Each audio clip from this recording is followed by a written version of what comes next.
السلام عليكم، ازيكم عاملين ايه؟ يا رب تكونوا بخير. النهارده هنعمل مع بعض المسقعه المصريه طريقه سهله جدا وبسيطه. اتمنى طبعا ان طريقتي تعجبكم. يلا بينا نشوف هنعمل الطبق الجميل دوت ازاي. عارفين طبعا المسقعه من الاكله المصريه الشعبيه بتاعتنا جميله. معانا كده حله على النار فيها معلقتين زيت،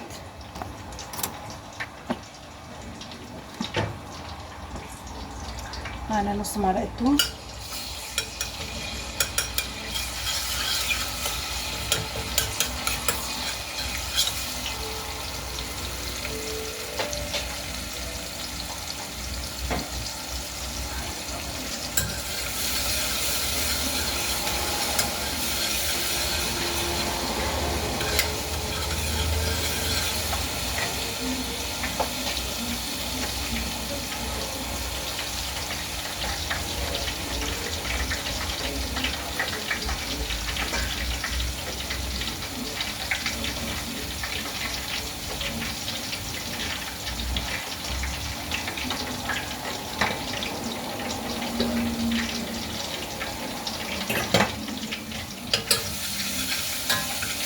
اول ما لونه يصفر كده ننزل عليه ايه، نطفيه بمعلقه خل.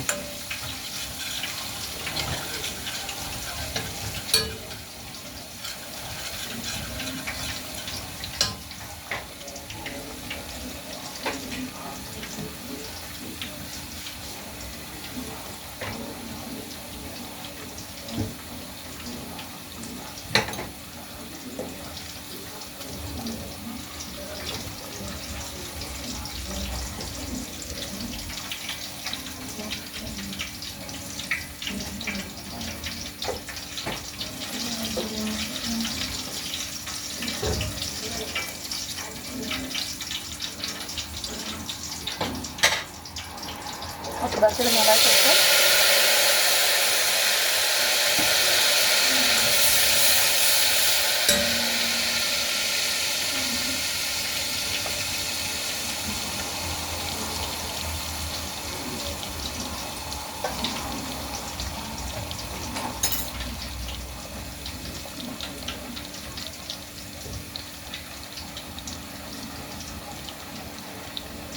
على الصلصه بتاعتنا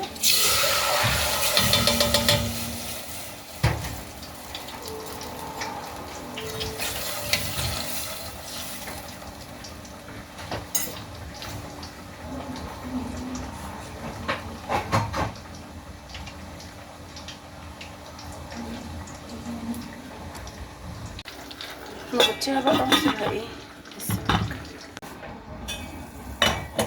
خلاص كده قربت تتسبك. عملنا البتنجان والفلفل والبطاطس بتاعت المسقعه.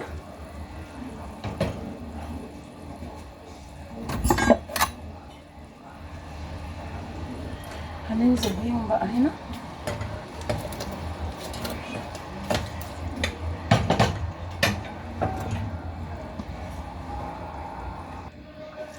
خلاص كده نزلناهم كلهم في الصلصه بتاعتنا. تاخد غلوه ونطفي عليها بس كده.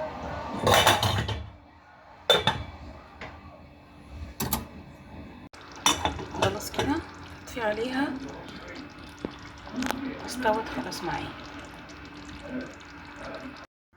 وبكده اكون وصلت معاكي لنهايه الفيديو. طبعا اتمنى الفيديو يكون عجبكم. ما تنسونيش بقى لايك وشير وفعل الجرس عشان يوصلك كل جديد. والسلام عليكم ورحمه الله وبركاته.